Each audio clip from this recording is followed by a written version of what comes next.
Բարև ձեզ սիրելի բարեկամներ, դուք դիտում եք Ամեկ+-ի Պոդսկրիպտում հաղորդաշարը եւ այսօր իմ զրուցակիցն է ազգային ժողովի պատգամավոր Արծվիկ Մինասյանը, շնորհակալություն պարոն Մինասյան։ Կൂട്ടակային ընդհանրապես կենսաթոշակային բարեփոխումների վերաբերյալ հարցը տապալվեց եւ հետեւաբար հունվարի 1-ից մեր քաղաքացիների մի մասից այդ 5%-ը խլելու են, թե ինչ որ ուրիշ ճանապարհ կա այնուամենայնիվ։ Շնորհակալություն հրավերի համար։ Նախ ասեմ, որ ոչ մի բան էլ դեռ չի ավարտվել։ Սա փորձ էր, որ քաղաքական մեծամասնությանը հրավիրել պարլամենտի դահլիճ, քննարկել ըստ էության բարեփոխումների բացասական կողմերը, այն ռիսկերը, որոնք որ կան, եւ դրանց չեզոքացման ուղղությամբ համատեղ փոփոխություններ իրականացնելու, մասնավորապես հիշում եք առաջարկում էր, որպեսզի 1 տարով հետաձգվի այս բարեփոխումների պարտադիր բաղադրիչի մուտքը, երկու հիմնական պատճառ կա դրա համար։ Նախ առաջինը ենթակառուցվածքը ինքնին պատրաստ չէր դրան, եւ երկրորդ բարեփոխումները հիմնված էին աշխատավարձերի համալիր քաղաքականության ներմուծմամբ, որը, ինչպես գիտեք, կիրառվելու է 2013-14 թվականի հուլիսի 1-ից։ Այսինքն արդեն բնական այն պայմանները, որոնք որ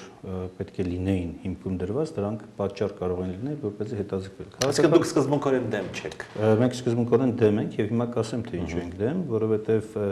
թերևս այն հազվադեպ երևույթներից է, որ հետեւողականորեն փորձում ենք պայքարել սրա դեմ, սկսած 2003 թվականից եւ եթե մինչեւ 2009 թվականը մեզ հաջողվում էր նաեւ ունենալով լծակ կառավարությունում արգելել սրա մուտքը, 2009-ից հետո ներկա կառավարությունը փաստորեն արդեն առանց խոչընդոտ բերեց եւ անցկացրեց պարլամենտում։ Դուք երևի կհիշեք 2010 թվականին պարլամենտում այս օրենքների փաթեթը, որ շուրջ 50 նախագծեր էին իրենց մեջ ներառում, քննադատողները ընդդիմությունը անընդհատ արժանանում էր կամ կառավարության հակափաստարկների կամ քաղաքական մեծամասնության լուռ անտարբերության։ Հիմա երբ որ քաղաքացիական ակտիվ հատվածն է ոտքի կանգնել, ինչի համար ես իսկապես շնորհակալ եմ, որովհետև խոսքը վերաբերում է մի երևույթի, որտեղ յուրաքանչյուր քաղաքացի ենթարկվում է անհամաչափ ճնշման։ Եվ մենք դեմ ենք հետևյալ հիմնական պատճառներով։ Նախ առաջինը, այն պարտադիր դրույքը, որ դրված է, ինքնին իր էությամբ հարկ է կամ պարտադիր վճար։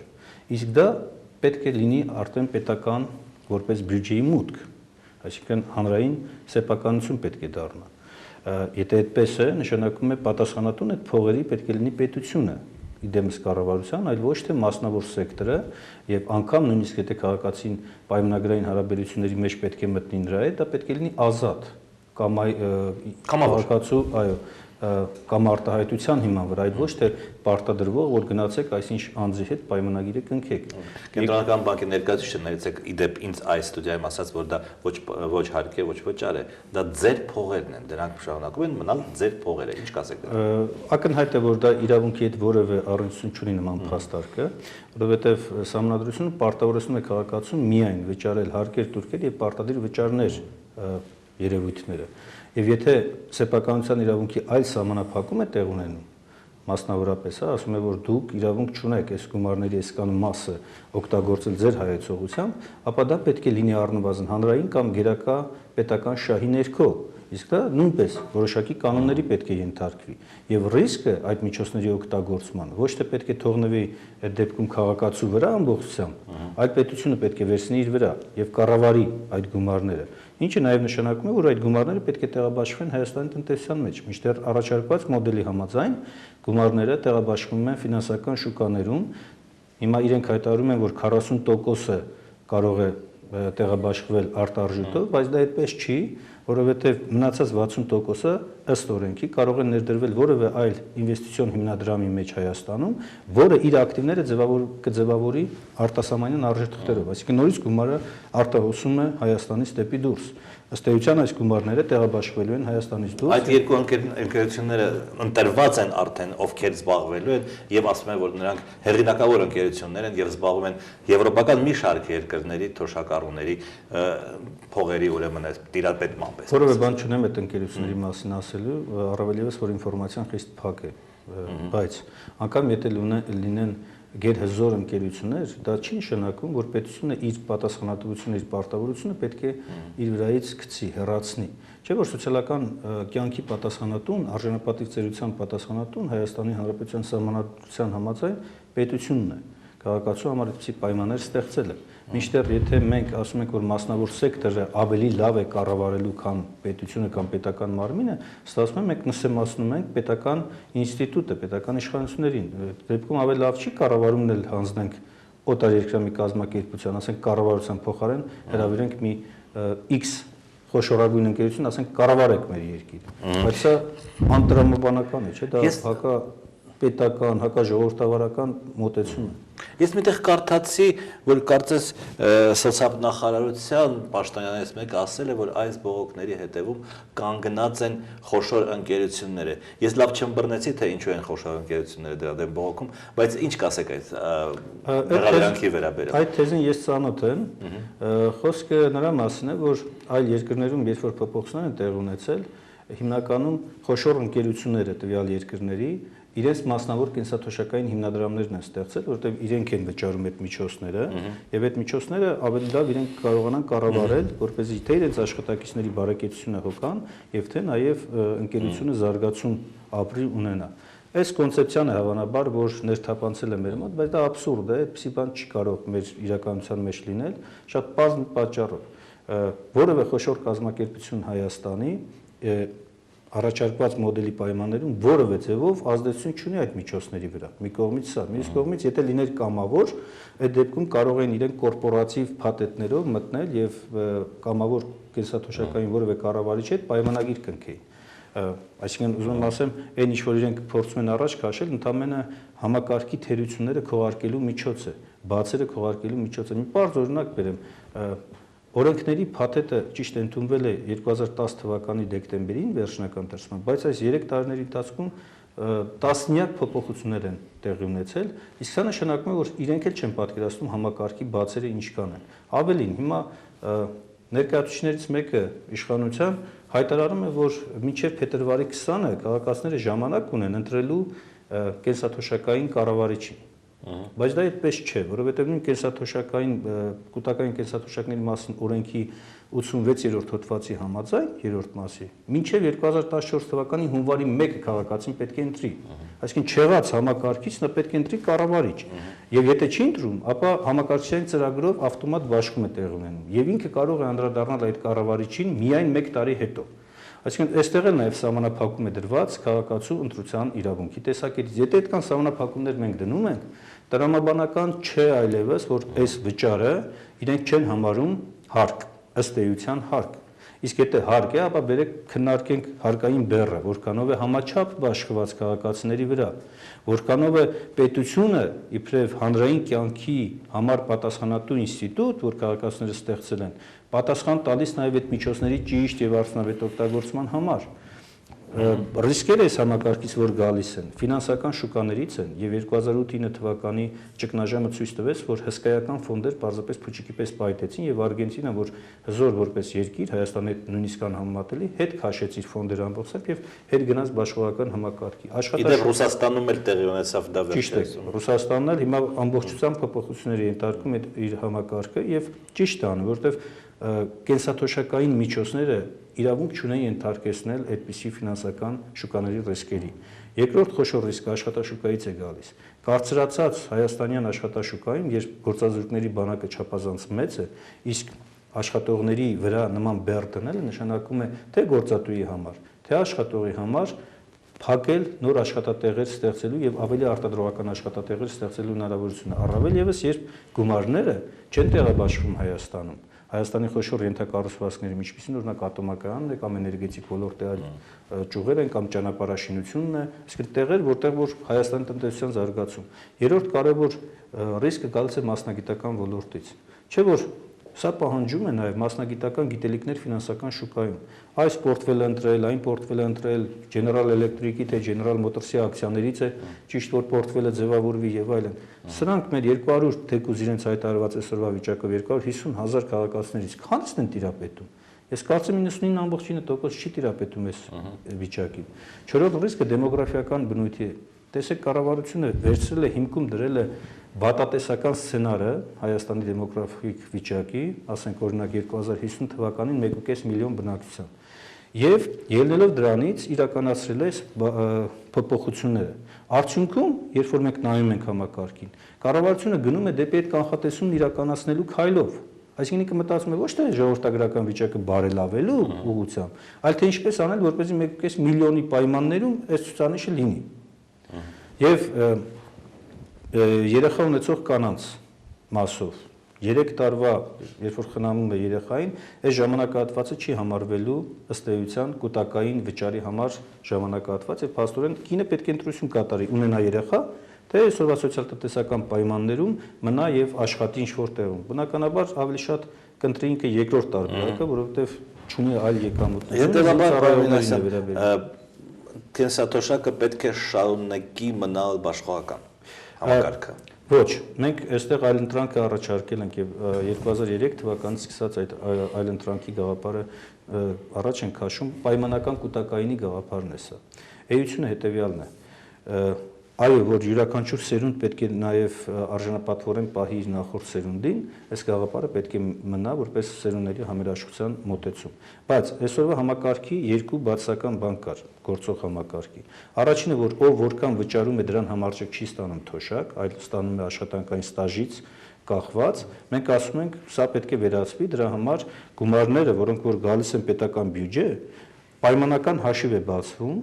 այս անձի անունով X, Y, Z, X-ը վճարել է 1000 դրամ, դրան համապատասխան է ստանալու իր կենսաթոշակը, երբ որ կգա այդ տարին։ Y-ը վճարել է 100 դրամ, ինքը կստանա 100-ին համարժեք։ Այսինքն արդարության այս մի կոնցեպտը լուծում ենք այսով։ Երկրորդ կարևոր հանգամանքը, մենք չեզոք ասում ենք այստեղ ֆինանսական շուկայի ռիսկը։ Այսինքն այս միջոցները այլևս չեն տեղաբաշխվելու ֆինանսական շուկաներում, դրսի տարբեր կապիտալ արժեթղթերում։ Եվ երրորդը, միջոցները տեղաբաշխվելու են Հայաստանի ազգային ծրագրերում, որոնք ստեղծելու են նոր աշխատատեղեր, եւ այդ նոր աշխատատեղերին համապատասխան մեծանալու է նաեւ մուծումների թիվը։ Եվ երրորդ կարևոր հանգամանքը, ոչ թե 5%-ից պետք է սկսել, այլ 2.5%-ից, ընդ որում դա պետք է լինի պարտադիր օրենքով ամրագրված վճար, որը պետք է գանձվի պետական բյուջե, եւ պետական բյուջեն պատասխանատվություն պետք է կրի այդ դեպքում այդ միջոցների արդյունավետ օգտագործման համար, այլ ոչ թե վերցնեն միջոցները տան մասնավորին, հետո եթե Աստված մի արածը մասնավորը տապալվեց, բյուջեն իր ամբողջ բանով 80%-ով պետք է փոխհատուցի այս գումարները։ Եվ վերջին փոփոխության մեր առաջարկը հետեւյալն է եղել, որ կենսաթոշակային համակարգի, բազմաստիճան կենսաթոշակային համակարգի լավագույն մոդելները սկանդինավյան երկրների մոդելներն են, որտեղ աշխատում է հենց պայմանական կൂട്ടակային համակարգը։ Այսինքն նաև մենք առարկայորեն ցույց ենք տալիս, թե որ երկրներում են լավ աշխատում այս մոդելները։ Ի հակադրություն նրա, որը ներկայացրել են։ Այս տիպի մոդելները աշխատում են այնտեղ, որտեղ որ կորպորատիվ կառավարման համակարգ կա, պարտադիր կൂട്ടակայինի մոդելը աշխատում է այդ երկրներում։ Մինչդեռ մեր մոտ ինչ տեղի ունեցավ 2005 թվականին Կենտրոնական բանկը, որի նախագահ Տիգրան Սարգսյանն էր եւ հետո դարձավ վարչապետ, նրա ակտիվ նախաձեռնությամբ վերացվեց կապիտալի շուկայի զարգացման հնարավորությունը Հայաստանում։ Հիշում եք, ամբողջ արժեթղթերի շուկայի կարգավորումը Կենտրոնական բանկը վերցրեց իր ձեռքը պայմանով, որ 3 տարվա ընթացքում ստեղծելու է նոր միավոր եւ կապիտալի շուկայի նոր ենթակառուցվածք։ Ստեղծեց։ Չստեղծեց, 3 տարի անց հարցը հնչեց կառավարության հարց ու պատասխանի ժամանակ արդեն 2009 թվականին վարչապետ Տիգրան Սարգսյանը հայտարարեց, որ աշխարհը փոխվել է եւ այդ մոդելը այլևս չի աշխատում։ Արդյունքում մենք ինչ ունեցանք։ Մենք 150,000 բաժնետերի իրավունքների պաշտպանության համակարգը ոչնչացրեցինք, փոքր բաժնետերերի կամ ներդրողների իրավունքները հավասարեցրեցինք 0-ի, արժեթղթերի շուկա չունեցանք եւ հիմա վերել ենք ու ասում ենք, այս կൂട്ടակային համակարգը նպաստելու է, որպեսզի կապիտալի շուկան կայանա։ Կൂട്ടակային համակարգը չի կարող նպաստել, այսինքն սոցիալական բարեփոխման նպատակը ոչ թե ֆինանսական շուկան զարգացնելն է, այլ սոցիալական համակարգի բարեփոխման նպատակը սոցիալական պաշտպանության համակարգ ուժեղացնելն է։ Այլ կերպ ասած, եթե ամփոփելու լինենք, կենսաթոշակային համակարգի բարեփոխումները ֆինանսական շուկաներին ծառայեցնելու միտում է դրված այս համակարգի մեջ, անտեսելով իսկապես սոցիալական ոլորտ։ Ձեր առաջարկի մեջ կա կամավոր կൂട്ടակային, որը պետք է կարծես թե մնա, չէ՞։ Ոչ միայն կամավորը կա, մենք առաջարկում ենք, որ այն խրախուսման մեխանիզմը, որ այսօր դրված է, որ պետության համամասնակցության պետք է լինի, դա կամավորի դեպքում պետք է կիրառվի։ Այսինքն 5%-ը, որ պետությունը բյուջեից տալիս է քաղաքացուն, դա խրախուսեք որպես կամավոր, որ քաղաքացին ինքը ընտրի, իմանա, որ շահելու է այստեղից, կրկնակի է շահելու եւ ընտրի կամավորը։ Եվ ընտրելով քաղաքացու կողմից կամավորը նաև հնարավորություն կտա ենթակառուցվածքը զարգանալ բնական ճանապարհով, այլ ոչ թե արհեստական պարտադրման միջոցով։ Իդեպ ասեմ, որ այստեղ էլ կեղծ ինֆորմացիա են տալիս, մենք այսօրվա կամավոր կൂട്ടակային մեկ համակարգ ունենք, կառավարիչ ունենք, որի մոտ 427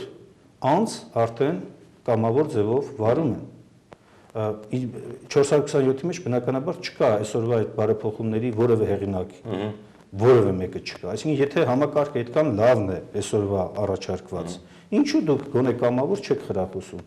Վարչապետից սկսած նախագահով ավարտված բոլորը։ Ինչպես եք տեսնում պայքարի ձևերը, մի ամիս է մնացել, ինչ որ միտինգներ կամ չգիտեմ ցույցեր, բողոքներ, ինչպես եք պատկերացնում, որ այս մի ամսվա ընթացքում իրավիճակը կփոխվի։ Նախ ասեմ, որ առաջիկա քարորիայի ընթացքում մենք փորձելու ենք նորից այս դեպքում արդեն անկախ քաղաքական մեծամասնության ցանկության պարտադրենք օրենքի հարցի քննարկումը պարլամենտում։ Կանոնակարգ օրենքի 52 հոդված այդ հնարավորությունը տալիս է, մասնավորապես եթե 44 ստորագրություններով падգամավորներն առաջարկում են ազգային ժողովի որոշման նախագիծը ավտոմատ ընդգրկվում է հերթական նստաշրջանի եւ 4-օրյա նիստերի օրակարգ եւ քննարկվում է արտահերթ կարգով։ Իսկ 44 ստորագրություն կա։ Հիմա տեսեք խնդիրը որն է, հիմա մեր խնդիրը 44 ստորագրություններն են,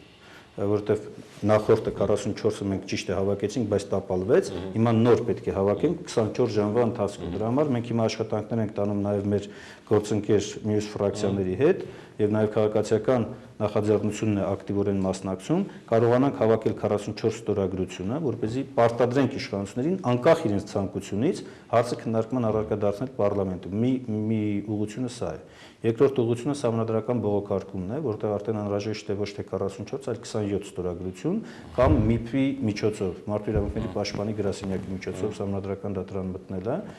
ինչը մի քիչ ավելի երկար պրոցեդուրա է եւ ավելի երկար ընթացակարգ է ենթադրում քաղաքացիների կողմից դատականացիաներով դուրս գալով մտնել դեպի սահմանադրական դատարան։ Բայց մենք փորձելու ենք այս բոլոր միջոցները կիրառել, այդ թվում նաև ցուցական միջոցառումները, որոնք որ ցույցերի, միտինգների, պահանջների տեսքով իրականացվում են, մենք աջակցում ենք քաղաքացիական նախաձեռնություններին եւ իսկապես գնահատելի ու խրախուսելի է այս կեցվածքը։ Եթե դուք նայեք ընդվզողների մեծ մասը բարձր ինտելեկտով աշխատանք ունեցող մարդիկ են։ IT ոլորտում երիտասարդները հատկապես շահագրգռված են, որ այս բարեփոխումները այս ձևով չանցկացվեն, հավանաբար այն պատճառով, որ այնտեղ կա սպիտակ աշխատավարձ 500,000-ին ավել երբեմն եւ այդ դեպքում ուրիշ ձևով է, չէ՞ գանձվում 25%-ն է թե ինչ։ Չէ, այդ դեպքում հետեւյալն է։ Նախորեն կամրագրել է, որ 10%-ը աշխատավարձին, որում առանց այսպես ասացա մաքուր աշխատավարձի մասին չխոսված, այլ կեղտոտ աշխատավարձի 10%-ը պետք է տա։ Պետության մասնակցությունը առավելագույնը 25,000 դրամ է։ Քանի որ 500,000 դրամը համապատասխանում է 5%-ի 25,000 դրամը, դրան է համապատասխանում, դրա համար են օգտագործում 5%, Իրականում 10% է, որը եթե մաքուր աշխատավարձի նկատմամբ էս հաշվարկում տոկոսը բարձրանում է մինչև 13.6%-ի։ Ստացվում է, որ այո, բարձր աշխատավարձ ստացողների համար կա պարտադրանք, որ իրենք ավելի շատ պետք է խնայեն։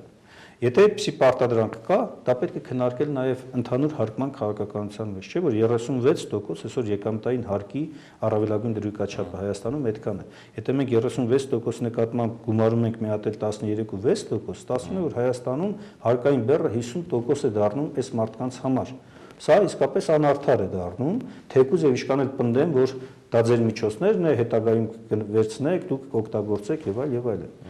Ի վերջո, այսօր քաղաքացին ստանձնել է որոշակի պատասխանատվություն, պարտավորություններ հիպոթեկով բնակարան ձեռք բերելու, չգիտեմ, առողջապահական ծախսումների հետ հարցեր կա, կրթական, մասնագիտական կրթություն ստանալու հետ հարցեր կա։ Մարդը պլանավորել է եւ դու բերես միանգամից այս պահանջները դնես, ակնհայտ է, որ ճիշտ չէ։ Լինելով սոցիալիստ եւ կողմ լինելով բարձր հարկային դրույքաչափերին, այնուամենայնիվ անարդար ենք համարում նման ձևով, քողարկված ձևով հարկային մուտքերը ապահովելը։ Մեկ ուրիշ թեմա, որի վերաբերյալ ձեր կուսակցությունը հանդես է եկել նախաձեռնությամբ, ընդհանրապես արտագաղթի մասին վտանգավոր թեմա է ինչ առումով, որ փողոցներում, չգիտեմ, միտինգներում, մամուլում, ազգային ժողովում մարդիկ ասում են գնում են եւ Հայաստանում էլ մարդ չի մնացել, դա ինքնին ստեղծում է մթնոլորտ, որ մյուսները մտածեն, որ էլի պետք է գնալ։ Մյուս կողմից չխոսել էլ հնարավոր չէ, այ ոսկե միջինը որտեղ է։ Լավ, ճիշտ դիտարկում կատարեցիք, իսկապես դա կա եւ մեր առաջարկը հետեւյալն է. անշուշտ արտագաղթի մասին խոսելու համար չպետք է լինի, այլ գործողություններով պետք է իրականացվի եւ գործողությունների արդյունքը պետք է ներկայացվի։ Միայն նաեւ ասելը չէ, որ պետք է ասվի, այս պետք է արվի, այն պետք է արվի։ Ոչ, կոնկրետ գործողություններ եթե չկան, մենք չենք կարող դրական ելք ունենալ։ Արտագաղթի պատճառների մասին անշուշտ պետք է խոսել, բայց արտագաղթի անընդհատ մասին բարձրաձայնելը եւ ստեղծել մի վիճակ, որ այնքան վատն է, որ հեռանանք երկրից, դա բացասական բան է եւ ամեն գնով պետք է դրա դեմն առնել։ Իսկ դրա դեմն առնելու համար առաջին հերթին պատասխանատու անձինք, այս դեպքում ես նկատի չունեմ միայն իշխանության, իհարկե առաջին հերթին իշխանությունն է, բայց բոլորս։ Սկսած քաղաքական կուսակցություններից, падգամավորներից, սփյուռքի ներկայացուցիչներ, եկեղեցի, հանրային լրատվություն, բոլոր հասարակական ակտիվիստներ պետք է ամեն գնով փորձեն նաև զսպել, խնայել պետությանը, պետականությանն ու ժողովրդին պետք է խնայել, եւ երբ որ քննադատություններ են ուղղում, խնդրում են բացառել իրենց բառապաշարից, այս պետությունը լավը չի, այս պետությունը վատն է եւ այլն։ Եթե իշխանությունը վատն է, իսկ մեր իշխանությունը վատն է, դա չվերագրենք պետությանը։ Մանավանդ երկրին, չէ՞։ Մանավանդ երկրին, այս երկիրը երկիր չի եւ այլ այս բառակապակցությունները իսկապես վատ են եւ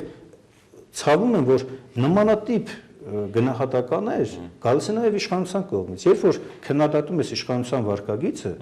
իրենք ելնում են, իրենց վերագրում են պետության տեղը եւ սկսում են հարվածել քեզ, թե դու ով ես, որ պետությանն ես հայոյում եւ այլ եւ այլն։ Սկսում են պետության անունից խոսել։ Դա այդպես չպետք է լինի։ Այսինքն առաջին հերթին այդ զգացողությունը իշխանության մեջ պետք է լինի, նաեւ մեր բոլորի մեջ, ընդդիմադիր, թե դիմադիր, այս դեպքում կապ չունի, եւ երկրորդ կարևոր հանգամանքը ծրագրային գործողությունները պետք է ելքային արդյունք ունենան։ Ասել ենք 4 հիմնական պատճառներ կան։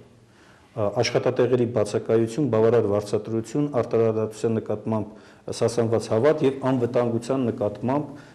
անվստահություն։ Այս 4 բաղադրիչներն են, պատճառներն են, որ արտագաղթը որպես հետևանք մենք ունենք։ Մեզ 4-ի ուղղությամբ, հաղթահարման ուղղությամբ կոնկրետ ծրագրեր կան, առաջարկել ենք։ Աշխատատեղերի ստեղծման մասով օրինակ մի բարձ օրինակ բերեմ։ Այսօր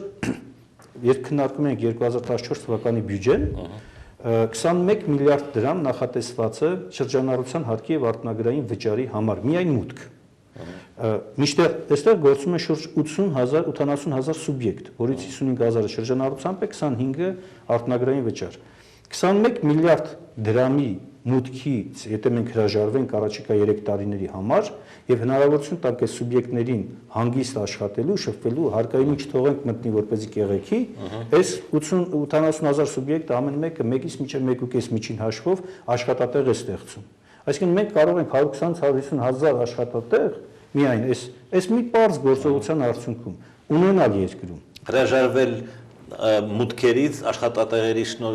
Ճիշտ է, 21 միլիարդից ամեն տարվա կտրվածքով, եթե մենք հրաժարվում ենք, նոր աշխատատեղերից եկած բյուջետային մուտքերը որպես եկամտային հարկ մեր հաշվարկներով մոտավորապես 15 միլիարդ են կազմում։ Այսինքն մենք այստեղ կորուստը մեծ չենք ունենում եւ մեկ աշխատատեղ ստեղծելու համար պետության ծախսը, որն այս դեպքում բյուջետային մուտք չունենալու ձևով է արտահայտվում, ընդամենը 270,000 դրամ է դառնում։ Այդ որ երկրում կարելի է 270,000 դրամով աշխատատեղ ստեղծել։ Այս էժան միջոցը կա, իդեպ ասեմ, մեր համաշխարհային բանկի հետ հանդիպման ժամանակ հենց այս մոտեցումը առաջ էին քաշում, իրենք բավական հետաքրքրվեցին, բայց ես հույս չունեմ, որ իրենք կպաշտպանեն այս տեսակետը, որտեղ իրենք մի քիչ այլ դիսցիպլինի կողմնակից են։ Եվ երկրորդ կարևոր հանգամանքը կա այստեղ արդար վարձատրության հետ կապված։ Տեսեք, հանրային ծառայության վարձատրության համակարգը բերվեց։ Բավական երկար ժամանակ մենք պնդում էինք, պահանջում էինք մեր ծրագրային կարևոր դրույթներից մեկն էր, վերջապես կառավարությունը լսեց, բերեց։ Իհարկե թերի է բերել այս համակարգը, որովհետև սրա մեջ պետք է ներառվեն նաև առողջապահությունը, կրթությունը, մշակույթը, լրատվությունը, ոչ պետական առևտրային կազմակերպությունները, որոնք որ պետությունից գնումների տեսքով վերցնում եւ ծառայություններ են մատուցում, այսինքն ամբողջական քաղաքականություն։ Լրատվությունը ինչպես կարող են, ես ինչպես կարող եմ հանրային ծառայող լինել, եթե որովհետև չափանիշ հետեւյալն է, բոլոր նրանք, որոնք որ իրական ազդեցություն ունեն հանրության վրա, այսինքն հանրության ծառայություններ են մատուցում, թեև նաև կարող են մասնավոր լինել, բայց այդ ոլորտը հանրային ծառայողներ են դառնում, այսինքն հանրության ծառայություն մատուցողներ են դառնում։ Ի տարբերություն օրինակ կոշիկի գործարանի, ինքն էլ է կոշիկ կարում քաղաքացու համար, բայց ինքը հանրության ծառայություն չի մատուցում, չափանիշների բան կա, ասենք կամ մշակույթի ոլորտ, թատրոններ, կինոներ, որոնք որ ազդեցություն ունեն հանրության վրա եւ այդ տեսակետից պետության քաղաքականությունը, ինչպես որ միջազգային փորձն է նաեւ ցույց տալիս, ասենք նույն ամենաշուկայական հարաբերություններով երկրներում պետությունը այստեղ թելադրող է դառնում ինքը, ասում է քո մոտ աշխատավարձի քաղաքականություն ավելի պակաս չպետք է լինի հարգելի թատրոն, պետական թատրոնից, ավելի պակաս չպետք է լինի, ինչքան էլ ուզում եք մրցակցեք, բայց նվազագույնը այդքան պետք է տաք, դրանից բարձր մրցակցեք իրար, համեք+ կամ առավոտ օրաթերթ, դուք իրավունք չունեք պետական, եթե կա հանրային հեռուստատեսությունը կա, հանրային հեռուստատեսությամբ վարձատրության համակարգից ցածր չպետք է լինի։ Հասկանալի է։ Դառնալով արտագաղթին, ձեր կուսակցությունը առաջարկեց քննարկել եւ գիտեմ, որ քննարկումները արդեն տեղի են ունեցել, այնուամենայնիվ, ինչպես ասում եք, outcome-ը էլ, ինչ արդյունքի եք դուք հասել եւ ինչ եք առաջարկելու հանրությանը։ Մենք առաջարկելու ենք հանրությանը առաջիկայում կամբողջացնենք վերջնական ծրագիրը այդ քննարկումների արդյունքներով, արդեն ավելի հստակ գործողություններ, պատասխանատուներ, ժամանակացույց, ելքային արդյունքներ եւ որ ամենակարևորն է, այս մոնիտորինգի